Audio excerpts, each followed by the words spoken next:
It's time for another edition of Lewis at Large with Warner Lewis. 60 minutes of smart talk radio with interesting guests from all walks of life begins right now. So sit back and enjoy.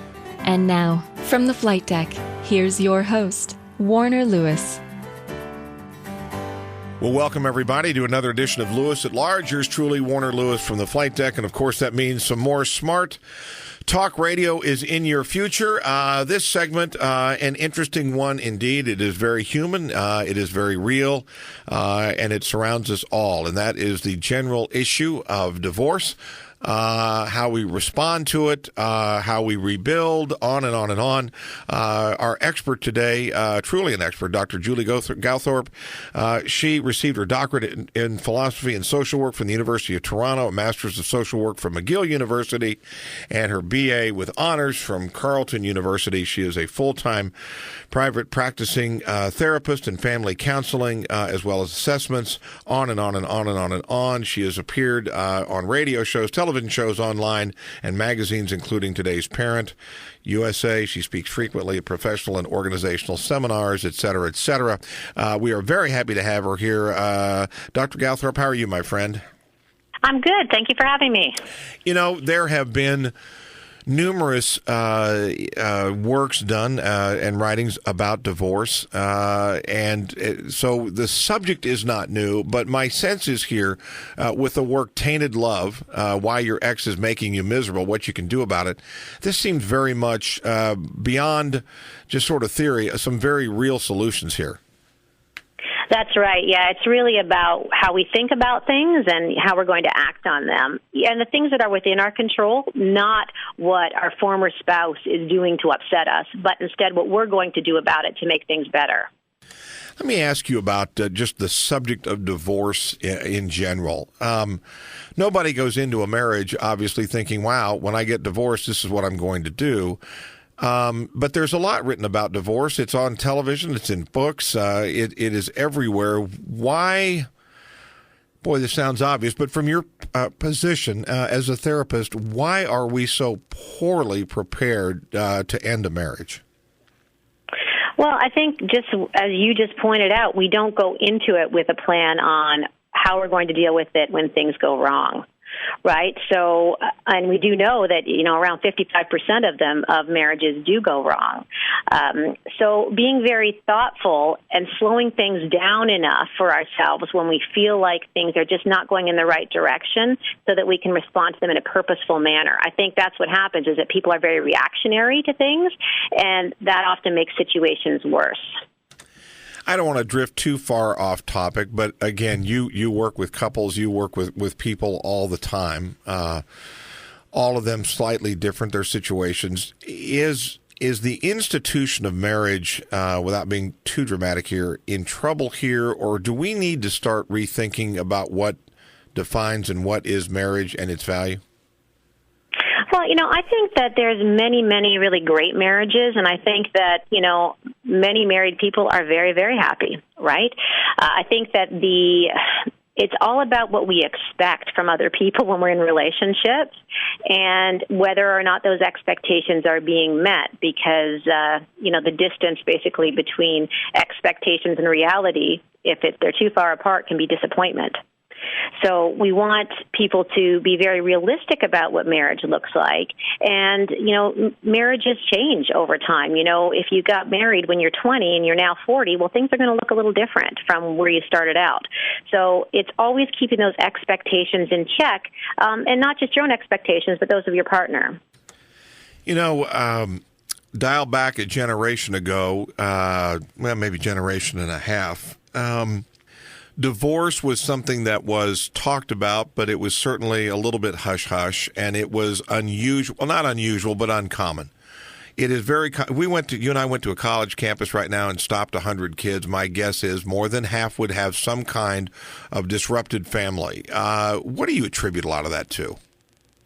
Well, I talk about a little bit of example of this in the book. And, growing up, I can think of, one of my close friends whose parents were separated, and we never really even talked about it. It was kind of like that was he was, as kids, kind of the odd kid out, right? That wasn't something that all of us experience. But now it's not just divorce. I think it's many issues that we have become much more liberal and open about. And so it's no longer considered a bad thing. So, when I look back, probably a lot of people could have been happier had their parents, parents could have been happier had they separated, 20 years ago.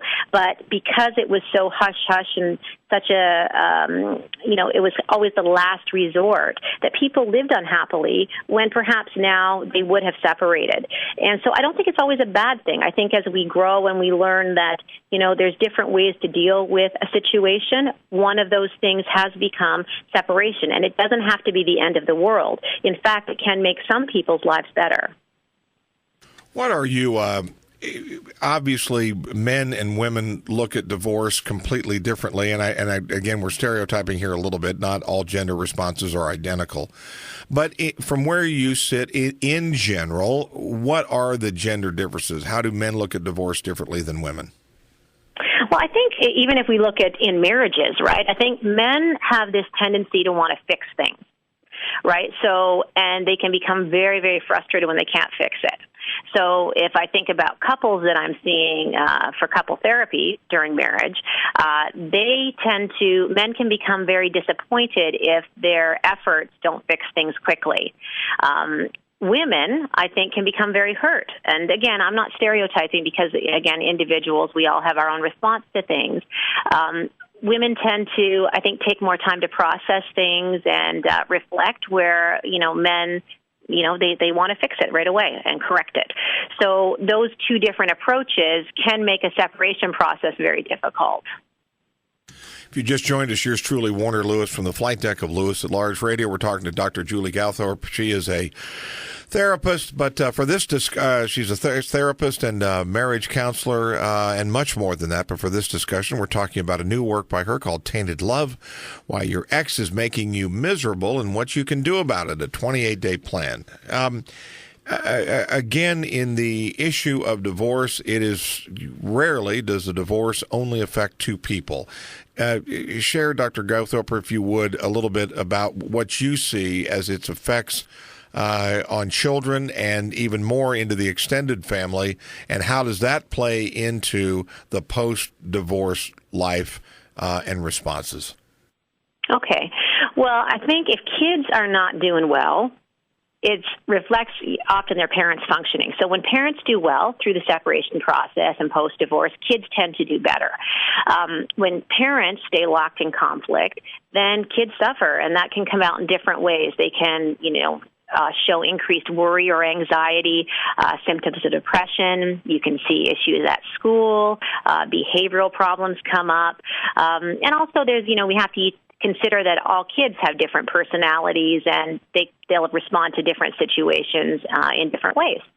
And in terms of extended family, if parents fail to kind of look at the extended family as a support network, and instead, some look at grandparents as taking sides, or, aunts, uncles as being on, sides through a separation or divorce, kids won't benefit from that. Kids need to know that their world is one that's filled with adults who love them, regardless of whether they're connected to mom or dad. When you were, I'm curious as to, again, you do a lot of work. What was the real motivation here for the book itself? There's lots of ways for you to express yourself and share these ideas. Why a book?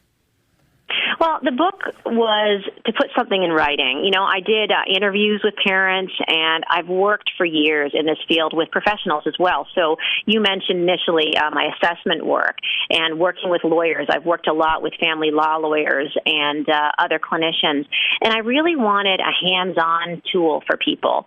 So the book is very conversational. It's easy to read, and I wanted something for parents who I don't meet with directly in my office, but that this would be another way to get that information to them.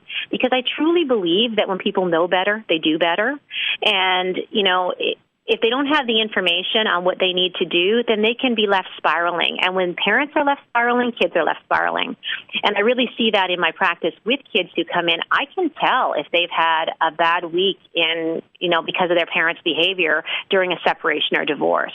And it's not because parents want to, create a situation that's chaotic for their kids, but because their emotions can be unchecked at times, kids pick up on that, and kids will worry even if they don't tell you. So they might not share with their parents how worried and upset they were, but they might talk to a friend or a therapist or someone else about that. So that's really what brought me to putting this down, so that people could learn from other people's experiences, as well as some professional insight in terms of what they can do now. They don't have to wait for 5 years until, the divorce has gone through and their kids are older. They can deal with it right from the get-go. Dr. Gowthorpe, how does, and again, we can't generalize to everybody, but from the work that you've seen in your practice, how does that, especially at the very beginning, how does that redefine in our mind who we are? Well, I think that it depends upon how we look at transitions in general. Okay, so divorce is a change that is going to occur in your life. Once you make the decision, I cannot be with my partner, or our partner has made the decision that they can't be with us, we have to accept that that is going to change many areas of our life. So I talked a bit earlier about expectations. If we expect that things are going to stay the same, we're going to be sadly disappointed. If we expect that, this is going to require change, and this change is going to be a process, and there's going to be symptoms that go along with this process that I'm not always going to like, but I know that I can respond to, then the divorce itself can be managed well, and people can come through it well. But it all comes down to what we're going to expect and how we're going to frame it for ourselves, and then how we're going to act on it. What have you, as you did the work on, again, you work with a lot of people, so there's probably a lot of material there. But as you look back on the work that you did, has your opinions or did any of your thought process about the divorce and about divorce, rather, the work that you do, change as a result of writing the book? Well, I think it changed. It's been a growing process for me as well. I think that, it's very easy early in practice to kind of get caught into the view of, if one person would do it differently, the whole situation would get better. That's not the case. It's a dynamic that's occurring, and both people who are involved in the separation need to take responsibility for themselves and do things better for themselves and their kids. As a result of the book, I certainly have been able to help people frame things much more concretely. So, giving them some real concrete strategies about how to look at things differently and then what they can do about it. And if they're struggling with looking at things differently, I've given them some strategies on how they can get there. So I think the book itself forced me to really define things in a very, I'd say, concrete way. And although it's clinical, it's very easy for people to take in. Are you seeing, do baby boomers look at marriage in a fundamentally different way maybe than Gen X does, or the Gen Y, the sort of the echo boomers, the baby boomer kids? What differences generationally are you seeing in their approach to marriage, and then I would suppose, therefore, their approach to divorce and separation? Mm-hmm. I think it goes across all relationships, the ways that as humans we experience relationships, right? Because if we look at, teens, people in their early 20s at this stage, their view on relationships is much more open. It's not, marriage isn't the end-all, be-all. Right? It's about, as just like their work, they don't choose one career. It's a very fluid, expectation. Things will change, things will grow. And I think that's the same and that in marriage and relationships. So that, of course, contributes to divorce. I don't know what the divorce rate will look like, 10 years from now, but I think that the way people go into relationships is certainly changing. Do you think we as Americans approach and work through marriage differently than they do around the world? And I'm not necessarily being critical, but what fundamental differences do you see? And if you do see differences, is there a country or an area of the world that seems to be doing marriage right, so to speak? I think that, as Westerners, we're certainly very Now, again, I think that, the U.S. is a big place, right? So depending on, where we would look, the approach to, marriage and divorce would be different, and also different cultures, right? So, there's different cultures within, as Westerners, and depending on our culture, we look at marriage and then divorce differently. I can't say that one area is doing it right, but I think always considering, not just sometimes, but always considering that when we go into a relationship, it's an investment that needs to be valued. And, we have become somewhat of a throwaway society, and I use that term, not to minimize the importance of marriage, and looking at marriage is different than other things, but if something doesn't work, we're often very quick to replace it. And I don't think that that's the same across the world. I think that's become a product of our society where when things aren't working, we replace them with new things. And, if we look at Hollywood, for example, that happens with frequent marriage changes. Things aren't working, so we replace it with something that's better, shinier, newer. And again, better, that's just in terms of what's being perceived at that moment. We're talking about Tainted Love, a new work by Dr. Julie Gowthorpe, and the subtitle is Why Your Ex is Making You Miserable and What You Can Do About It. It is it's a sort of a retrospective look. It's also a 28-day plan with some very specific information and things you can do for sure for yourself, very concrete, to help you through some very, very difficult times.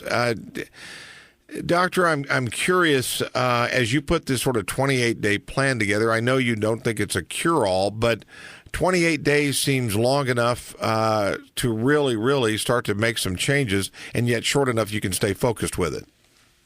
That's absolutely the point. It's being able to look, one day is focused on how you're going to think about things, the next day is focused on what you're going to do about it. And it's helping you get through 1 month, essentially, where you've focused on you, not on what the other person is doing, but on what you're doing. And people feel a lot better. And I have worked through this with clients who found it to be very helpful, as well as family law lawyers who've shared it with clients, and I've had some good feedback. So it's about focusing on what's within our control, and when we can do that, we can make our lives better. What about, and it's kind of a double-edged sword here, and what I wanted to explore here for a minute is the relationship of exes that do not have children and those that do. If you do have children, most times both parents want to stay engaged at some level with those children. And I'm wondering, does that make the divorce and the separation and the movement towards a new, unified, healed-up self more difficult, or does it make it easier? It's usually more difficult because when we don't have children involved, if we just cannot get along with our former partner, we don't have to engage, right? We can say we're done and go and move forward, meet new partners, and overall move on in our lives. But when there are children involved, it becomes much more challenging because most problems were present prior to separation, right? They don't just go away because we decide that we're not going to be together. The relationship dynamics that were problematic before are going to continue to be difficult. So it's more challenging with children. But if we're able to view our spouse, our former spouse, the other parent, as a resource, we can get better. And when we become child-focused and we, look at what our kids need as opposed to what we need as adults, the relationship can become workable. It doesn't mean that we're going to, have fond feelings toward our former spouse, but if we can recognize their value as a parent to our child, then we can work with it. Here's another question as we kind of start to wind down here. Not a value well, yeah, it is a value judgment. Is divorce too easy for us in America to execute, or is it too difficult to execute? I think it is costly, it's litigious, and the legal system as it's set up just can eat people up and spit them out with, it can financially and emotionally devastate people. So the process itself, do I think it's too easy? No. I think it is unnecessarily complicated. it's not hard to initiate the process. Most places have a no-fault, right? No-fault divorce. So we don't have to prove that we've been wronged in some way by our, former spouse. But it's the cost in dismantling the marriage that hurts parents and children. So I don't think it's easy. I think it's a complicated, litigious process that's been directed by our legal system for many reasons, but I don't think it is accomplishing what it was initially established to do. Well, it is a broad subject. It's complicated. It is absolutely woven into the human genome, I would suppose. We have been talking to Dr. Julie Gowthorpe. She is a therapist and family counselor. The work is called Tainted Love, Why Your Ex is Making You Miserable and What You Can Do About It, a 28-day plan. Dr. Gowthorpe, it's published by Balboa Press. How can people find out more about the work that you do and also get a copy of the book? Well, they can look at my website, which is Dr. Julie Gowthorpe, RSW.com. And the book is available through Amazon, Chapters Indigo, any of the Barnes & Noble, any of the online booksellers, as well as in some bookstores. Well, we appreciate your time, appreciate your work and your contribution. Again, this is a very specific, this gets right to it. There's theory here, and there's some shared stories and ideas, but there's also a very specific 28-day plan to get you back on track. Thank you so much for being our guest today. Thank you so much for having me. You bet. We will be back with more right after this on Lewis at Large.